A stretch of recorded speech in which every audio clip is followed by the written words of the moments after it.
If the Zix Veth research station had a motto, it would probably be safety third right after superiority and smugness. The massive structure hung in space like a crystalline chandelier, its transparent alloy walls showcasing the countless laboratories where the galaxy's finest minds gathered to push the boundaries of science and their own egos. Dr. Zix Veth, or Kaz to those who couldn't pronounce the 17 silent clicks in his full name, stood at his observation window, all four arms crossed in what he considered an impressive pose. His iridescent scales shifted through shades of purple that perfectly matched his mood, self-satisfied with a hint of condescension. "Computer," he chittered, mandibles twitching with practiced authority, "display the latest classification updates for potentially hazardous species." The holoscreen materialized before him, casting a blue glow across his angular features. He didn't need to review the list, he'd memorized it ages ago, but he enjoyed the daily reminder of his species' superiority. The Mraxics were listed as Class 2 for their acid breath, the Voltrans were Class 5 for their psychic tantrums, and then there it was, Earth, Class 13. Kaz's scales rippled with amusement. The only species ever to receive such a classification, and they didn't even have natural weapons. No toxic secretions, no telepathic abilities, not even decent claws. Just those ridiculous opposing thumbs and a brain that seemed permanently stuck in what-if mode. Dr. Veth, his assistant PX Till, buzzed through the intercom. "The morning research summary is ready for your review." "Excellent. And has someone finally fixed that power fluctuation in Sector 7? It's been disrupting my personal meditation chamber." Kaz's third arm reached for his ceremonial science medallion, a habit he'd developed to emphasize his authority. "We've assigned our top engineers. They've implemented 16 different solutions in the past week alone." 16 failures, you mean? Kaz's scales shifted to a smug magenta. "This is why we maintain our stringent security protocols. One cannot simply experiment without proper procedures." At that moment, a group of junior researchers hurried past his window, their tentacles and appendages laden with safety equipment. The monthly safety drill was approaching, and no one wanted to face the shame of being caught without their Regulation 17 backup protective shields. "Speaking of protocols," PX Till continued, "the Galactic Science Council has sent another inquiry about our decision to label humans as Class 13. Kaz allowed himself a small chortle, a sound like marbles in a garbage disposal. "Send them the usual response. Include the incident report from the human who improved the Centaurian coffee maker by turning it into what they called an espresso machine. 3 laboratories were caffeinated beyond recognition." He remembered that day clearly. The human had claimed they were just tweaking the pressure settings. The resulting beverage had kept the entire xenobiology department awake for a week, leading to breakthroughs in 6 different fields and 2 spontaneous existential crises. And don't forget to attach the report about their duct tape, the very concept of a universal adhesive that they use with such casualness. Kaz shuddered, his scales briefly flickering to a horrified beige. A species that invented something that powerful and uses it to hold their ground vehicles together? Class 13 is perhaps too lenient. The station's morning announcement began its usual drone: "Attention all researchers. Please remember that today is Theoretical Physics Tuesday. All reality-bending experiments must be logged with at least 7 different departments, and please remember what happened last time someone forgot to carry the 2 in their quantum calculations. The cleanup crew is still finding temporary parallel universes in the maintenance ducts." Kaz settled into his hover chair, preparing for another day of maintaining the galaxy's highest standards of scientific excellence and safety. Little did he know that the universe, with its peculiar sense of humor, was about to remind him why humans had earned their classification in the first place. The day Dr. Eleanor L. Blackwood arrived at Zix Veth station, 3 different safety systems had nervous breakdowns. The automated scanners couldn't decide how to classify her toolbox. The security AI kept muttering about unpredictable variables, and the threat assessment protocol simply displayed a series of question marks before requesting early retirement. Elle stepped through the airlock, her boots making a satisfying clunk against the pristine floor. She carried herself with the casual confidence of someone who had forgotten more about engineering than most people would ever learn, and her worn leather tool belt stood out against the sterile whites and chromes of the station like a barbarian at a quantum physics conference. "Please remain still for decontamination," a robotic voice instructed. Warning human detected. Initiating Class 13 containment procedures. Oh, for crying out loud, Elle muttered as she was enveloped in a rainbow of scanning beams. I didn't even bring the good explosives this time. The joke sent 3 security drones into hibernate mode. PX Till arrived to escort her, maintaining a careful distance that suggested they had read all the warning labels about humans but hadn't actually met one. Dr. Blackwood, welcome to Zix Veth station. I trust your journey was adequately restrained. Reasonably boring. Thanks. Elle glanced at the pulsing power conduits overhead. Her eyes narrowed slightly at the inefficient energy flow patterns, but she kept her expression neutral. No need to spook them more than her mere existence already had. The tour was exactly what she'd expected: 2 parts actual orientation, 3 parts safety lectures, and 5 parts barely concealed anxiety about having a human on board. Every researcher they passed either stared too long or very deliberately didn't stare at all. One particularly jumpy physicist dropped their antimatter containment calculations at the sight of her, leading to a minor evacuation and major embarrassment. These are the primary engineering labs, PX Till explained, gesturing with 3 of their tentacles while the others clutched a tablet displaying Elle's numerous warning labels. All systems are optimized for maximum safety and efficiency. Elle nodded, watching as 6 different aliens worked together to change what appeared to be the space equivalent of a light bulb. The procedure involved 3 committee meetings, 2 safety checks, and 1 ceremonial blessing of the tools. The bulb remained stubbornly unchanged.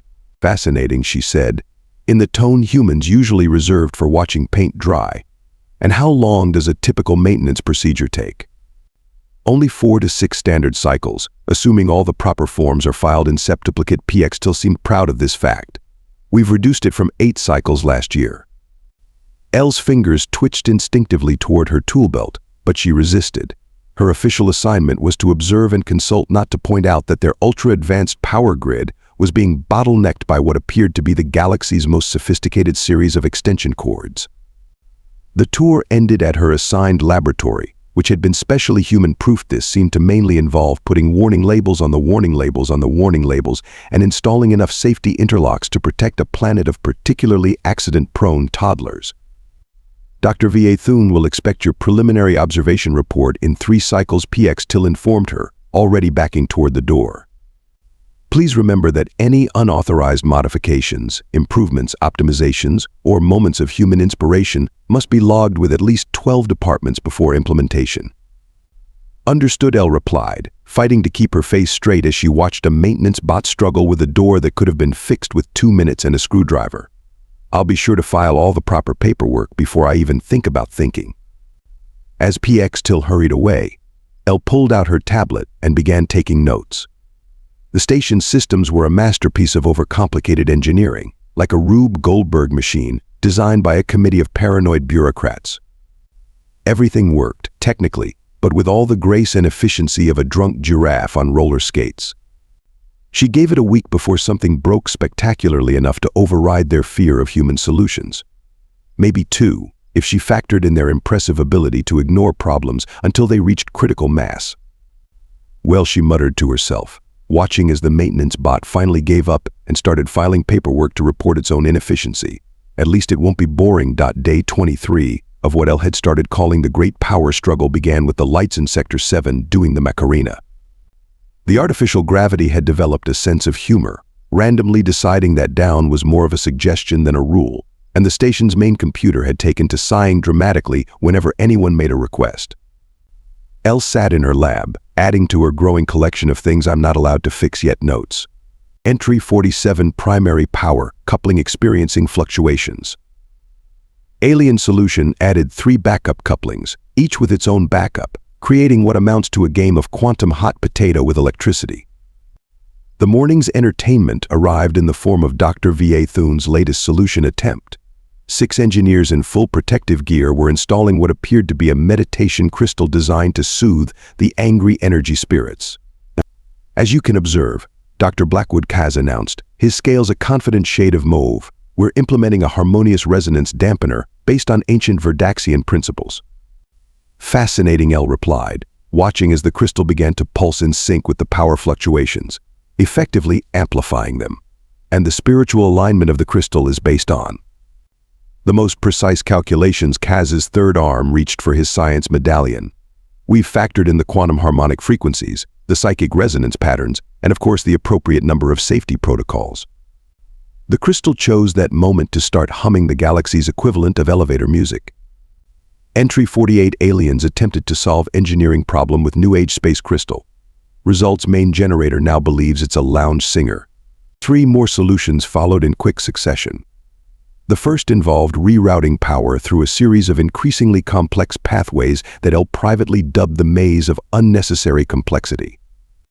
The second attempted to establish a telepathic link with the power grid to ask it politely to behave. The third, somewhat desperately, tried to bribe the system with promises of premium-grade antimatter. Perhaps El suggested during the afternoon crisis meeting, we could try a more direct approach. Absolutely not, interrupted Chief Safety Officer NX Vaughn, their eye stalks quivering with horror. We've reviewed your previous engineering solutions from Earth. Your species once fixed a space station module using something called chewing gum. It worked, didn't it? That's not the point. All 7 of NX Vaughn's appendages waved in distress. Where were the safety committees, the risk assessments, the 17 layers of bureaucratic approval? El added another note. Entry 49 suggested direct solution. Caused 3 safety officers to faint and 1 to begin stress molting. The power fluctuations grew worse. The station's coffee makers, still traumatized from the earlier espresso incident, began producing beverages that violated several laws of physics. The artificial intelligence running the waste management system developed existential dread. And still, the solutions became increasingly bizarre. Behold, Kaz proclaimed late in the day, his scales now a desperate shade of puce. We've imported a team of quantum probability monks to meditate on the most harmonious power configuration. El watched as the monks, dressed in ceremonial safety gear, arranged themselves in a mathematically perfect circle around the main power core. Their chanting might have been soothing if it hadn't been punctuated by the sound of various systems hiccuping in protest. Entry 50 monks attempted to pray the power irregularities away. Main computer responded by playing Highway to Hell. Dr. V.A. Thunel ventured, reviewing her notes on the past 23 days of chaos. I couldn't help but notice that the power fluctuations follow a pattern that suggests we are not implementing human solutions. Kaz's scales flashed through several colors not previously known to exist. Do you know what happened the last time we allowed human engineering methods on this station? You achieved record efficiency levels. Exactly. It was chaos. Systems working without proper ceremonial initialization. Repairs completed without filing Form 3789B in triplicate. Some processes even began operating without their backups. El nodded sympathetically while adding to her notes. Entry 51 station leadership continues to mistake efficiency for chaos, beginning to suspect their organizational chart is actually a Klein bottle. The day ended with the installation of what the aliens called a quantum harmonic wave stabilizer, but what El recognized as essentially a very expensive mood ring for the power grid. It pulsed with soothing colors while the actual power problems continued unabated. In her private quarters that evening, El reviewed her collection of notes, diagrams, and increasingly amused observations. The solution was embarrassingly simple. The main power coupling needed a slight adjustment to account for thermal expansion. A 5-minute fix with basic tools would solve everything.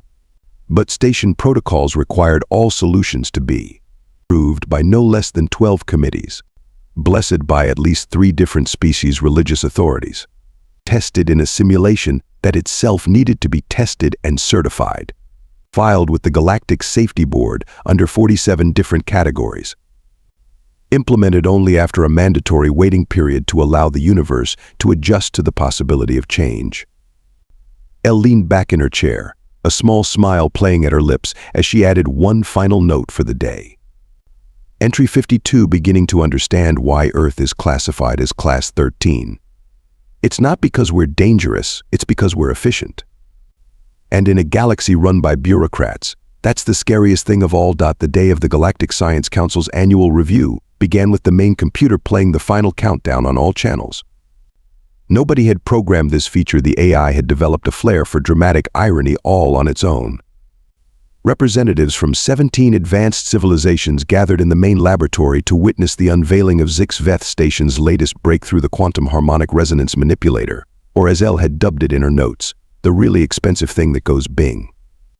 Distinguished colleagues, Kaz announced, his scales shimmering with professional pride. Today we demonstrate the culmination of 16 years of careful research, bounded by the strictest safety protocols in the galaxy. Elle stood at the back of the crowd, mentally counting down. The power fluctuations had developed a predictable pattern, one that all the meditation crystals and quantum monks had failed to notice. 3, 2, 1. The lights flickered. The gravity hiccuped. And somewhere deep in the station's bowels, something made a sound that expensive equipment should never make. Minor technical adjustment, Kaz assured the audience as warning lights began their cheerful dance across every display panel. His scales betrayed his anxiety, cycling through colors like a malfunctioning disco ball. The really expensive thing that goes bing chose that moment to go bang instead. Chaos erupted with the precise and organized panic that only highly educated scientists could achieve. 3 different emergency protocols activated simultaneously, causing the safety systems to argue among themselves about proper evacuation procedures. The quantum monks began a crisis meditation that somehow made things worse, and the station's AI started playing another One Bites the Dust. Initiate emergency shutdown, Kaz ordered, all 4 arms working different control panels. Begin Safety Protocol 7 Alpha Omega Crisis Red. Unable to comply, the computer responded with what sounded suspiciously like amusement. Power fluctuation has achieved sentience and is currently filing for intellectual property rights.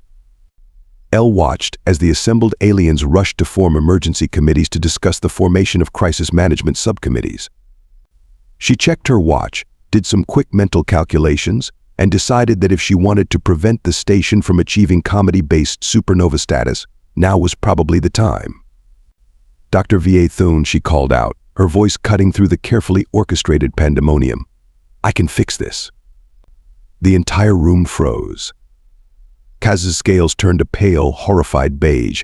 With human methods. Another explosion rocked the station. The artificial gravity reversed itself, leaving the galaxy's finest minds floating like anxious balloons at the universe's most awkward party. Would you prefer I submit the proper paperwork first? Elle asked, somehow maintaining perfect composure while floating upside down. I have Form 3789B right here. We just need signatures from 12 departments, 3 religious authorities, and a quantum probability assessment. The main power coupling chose that moment to begin what sounded like a dubstep remix of its earlier distress signals. Kaz's scales cycled through colors so quickly he looked like a strobe light at a panic attack. He glanced from the increasingly unstable equipment to the floating dignitaries to Elle's patiently waiting expression. His science medallion drifted up and smacked him in the face. The regulations clearly state, he began, then ducked as a piece of meditation crystal whizzed past his head. The really expensive thing that goes bing was now doing an interpretive dance routine. Of course, Elle nodded, starting to drift toward the exit. I completely understand. I'll just go file these forms while the station achieves theoretical impossibility. The paperwork for that is Form 42 Omega Paradox, I believe. Should only take 3 to 6 business cycles to process. The station's lights began playing what appeared to be a light show synchronized to staying alive. Kaz's professional dignity warred briefly with his survival instinct. The survival instinct won, aided by the sight of the quantum monks attempting to negotiate with a suddenly self-aware power converter. Dr. Blackwood he managed through gritted mandibles, his scales settling on a shade best described as bureaucratic surrender perhaps, given the unique circumstances. We could consider temporary emergency protocols. Elle was already pulling tools from her belt, a grin spreading across her face. You mean you want me to fix it? Another explosion. The station's AI started taking bets on their survival odds.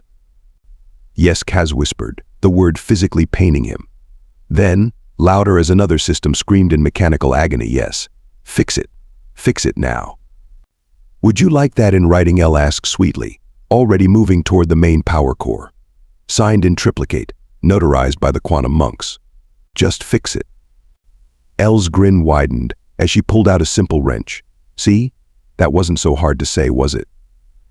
Elle moved through the chaos like a surgeon in an operating room, if the surgeon was wearing steel-toed boots and the operating room was having an existential crisis. The floating dignitaries watched in horror as she bypassed 17 safety protocols with nothing more than a keycard and what one alien later described as terrifyingly casual whistling. Dr. Blackwood and X. Vaughn called out, their eye stalks trembling. The safety interlocks, the security measures, the carefully calibrated warning systems. "You mean these?" L asked, deftly removing a panel that had taken 3 committees 2 weeks to approve opening. "Don't worry, I'm just putting them in timeout." The gathered aliens gasped as she pulled out her tool belt. One of the quantum monks began shedding their ceremonial robes. "Is that primitive physical hardware?" someone whispered in horror. "Worse," Kaz muttered, his scales a nauseated green. "Those are human tools." Elle ignored them all, focusing on the power core's actual problems rather than its extensively documented theoretical ones. The main coupling had indeed expanded from heat, just as she'd predicted weeks ago. The aliens had responded by adding cooling systems to the cooling systems, creating what amounted to a technological Russian nesting doll of inefficiency. "Right then," she announced, pulling out a wrench that looked impossibly basic compared to the quantum-aligned spectral adjustment tools floating nearby. "This'll just take a minute." A minute. PX Till's tentacles curled in distress. But the standard procedures require at least 3 days of preliminary. The sound of metal on metal cut through their protests. Elle worked with the speed and confidence of someone who had learned engineering in places where calling tech support meant hitting things with gradually larger wrenches until the problem was solved. "You can't just," Kaz began. "Already did," Elle replied, making another adjustment that caused several safety officers to need smelling salts. "See this connection here? You've got enough backup systems to protect it from 17 different types of theoretical damage, but nobody thought to account for basic thermal expansion." She reached deeper into the core, her movements precise, despite the failing gravity. The really expensive thing that goes Bing had progressed from interpretive dance to what appeared to be performance art. "The quantum harmonics," one of the monks started, "are completely unnecessary," Elle finished, removing what turned out to be 3 redundant power regulators that had been regulating each other in an infinite loop. "You've got 18 different systems trying to solve a problem that shouldn't exist in the first place." Her wrench made another decisive adjustment. The station's lights stabilized slightly. "But the safety protocols are currently having a committee meeting with themselves in the backup server," Elle said, not even looking up from her work. "Don't worry, they filed all the proper paperwork before going into recursive bureaucracy."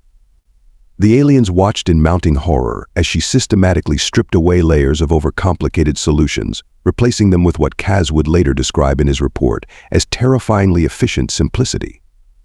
Where they had installed quantum uncertainty compensators, she used simple pressure gauges. Where they had added psychic harmonic stabilizers, she installed basic thermal regulators. "Almost," Elle muttered, making one final adjustment. "There." The station's lights stopped their disco routine. The gravity reoriented itself with a gentle bump. The really expensive thing that goes Bing settled back into its regular schedule of going Bing.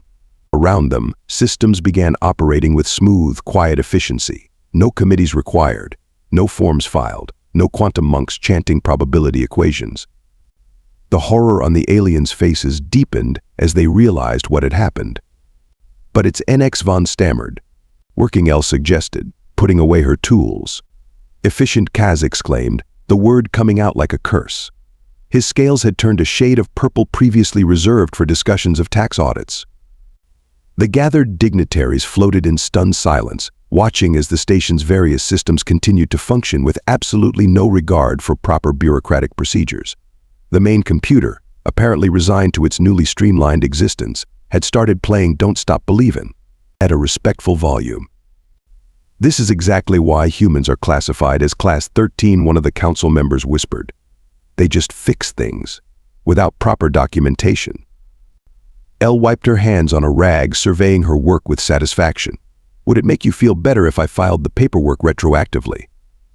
The collective shudder that ran through the alien crowd suggested that no, it would not make them feel better at all. In the weeks following what station records would diplomatically call the efficiency incident, Zix Veth station underwent a transformation that left its inhabitants deeply disturbed by their own satisfaction. Power consumption dropped by 60%. Maintenance requests declined by 80%. The quantum monks found themselves with so much free time they started a band. Most troubling of all, things just worked. "It's unnatural," Kaz muttered during the monthly staff meeting, his scales shifting between confusion and reluctant admiration. Systems aren't supposed to function without at least 3 layers of redundancy and a minimum of 5 emergency committees. The latest efficiency reports hovered before him, each number a mockery of proper bureaucratic procedure. The station hadn't experienced a single critical failure in weeks.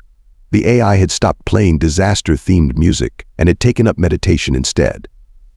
Furthermore, he continued, gesturing at more holographic displays, our research output has increased by 47%, just because experiments don't require 17 different approval forms to adjust basic parameters.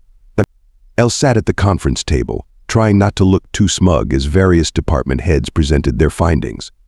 The waste management AI had developed a sense of purpose instead of existential dread. The coffee makers were producing beverages that obeyed the laws of physics. Even the really expensive thing that goes bing had settled into a comfortable routine of productive research instead of interpretive dance. In light of these unsettling developments, Kaz announced, his science medallion glinting under the steadily functioning lights, the Galactic Science Council has made 2 decisions. First, they've created a new position, Chief Systems Engineer. He paused, his scales rippling with what might have been respect, or possibly indigestion. Dr. Blackwood, despite the shocking lack of proper paperwork, the position is yours. May the universe have mercy on our efficiency ratings. Elle accepted with a nod, while nearby safety officers clutched their regulation emergency comfort blankets. Second, Kaz continued, we now understand with horrifying clarity why humans are classified as Class 13. It's not just their ability to solve problems with primitive tools and a disturbing lack of committee oversight. It's their capacity to make such methods look reasonable. The assembled aliens shuddered in agreement. Several had already begun support groups for bureaucrats struggling with streamlined workflows. I've updated the official warning classification, PX Till added, their tentacles fidgeting with a data pad. Humans are now listed as dangerously practical approach with forms in triplicate. Elle reviewed her new responsibilities, which included maintaining the station's newly efficient systems and, more importantly, preventing anyone from fixing them back to their proper, overcomplicated state. 3 different departments had already been caught trying to reinstall redundant backup systems in the middle of the night. Just remember, she told the anxious crowd, efficiency doesn't bite much. The meeting concluded with the fastest adjournment in station history, only 2 forms required instead of the traditional 12. As the aliens filed out, still muttering about the unsettling speed with which things now functioned, Kaz approached Elle's seat. Dr. Blackwood, he said, his scales settling into a color that suggested professional respect battling with ingrained bureaucratic horror, I must admit that your methods, while deeply disturbing to all known protocols, have proven effective. High praise indeed, Elle replied, already spotting 3 maintenance bots trying to sneak extra safety interlocks into a supply closet. Just Kaz's mandibles twitched. Promise you'll at least pretend to file some unnecessary paperwork occasionally? For morale. Elle grinned. I'll consider installing a purely decorative committee or 2. The official recognition ceremony was held in the main auditorium, which now operated with such reliable efficiency that they'd had to pipe in occasional random noises just to make the aliens feel at home. The entire station had gathered, partly to honor Elle's achievements and partly to ensure she didn't optimize any more systems while nobody was looking. Kaz stood at the podium, his scales the formal purple of official apologies. In recognition of services rendered to Zix Veth station, and in spite of numerous violations of proper procedural protocols, safety regulations, and the natural order of bureaucracy, I hereby formally acknowledge that human engineering methods have their merits. The crowd murmured in polite horror. Furthermore, he continued, clutching his science medallion like a comfort object, we have updated our safety manuals with new warning labels. He gestured to a holographic display showing the latest hazard classifications. Caution: human solutions may cause unexpected efficiency, rapid problem resolution, bureaucratic streamlining, existential crisis in safety protocols, spontaneous outbreak of functionality.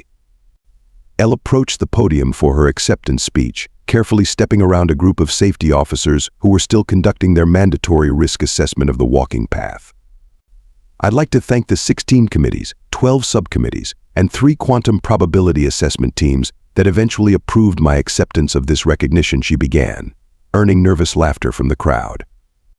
I know change can be scary, especially when it works. She gestured to the station around them, running smoother than ever. But sometimes the most dangerous thing we can do is make things more complicated than they need to be. Sometimes a wrench is just a wrench, not a quantum harmonic paradox manipulator with optional reality adjustment settings. The Quantum Monks band chose that moment to start playing their new hit single, the Bureaucracy Blues Form 27B Required. And yes, Elle continued, Earth's methods might seem primitive. We might solve problems with duct tape and optimism. We might prefer immediate solutions to 16-page requisition forms. But at the end of the day, isn't it better to have a station that just works? From somewhere in the back, a maintenance bot began quietly weeping in gratitude. Kaz concluded the ceremony by unveiling the station's new motto, which now reads safety third, but efficiency somehow happened anyway. As the crowd dispersed to file their mandatory attendance reports, he turned to Elle with an expression that suggested he'd finally understood something profound about the universe. Perhaps he mused, his scales shifting to a philosophical blue. Being dangerous isn't about what you can destroy. Sometimes it's about what you can fix, even when everyone else insists on breaking it further. Elle smiled. Now you're thinking like a human. The station's AI, fully embracing its new efficient existence, played them out with "Don't Stop Believing" in perfect working order, naturally.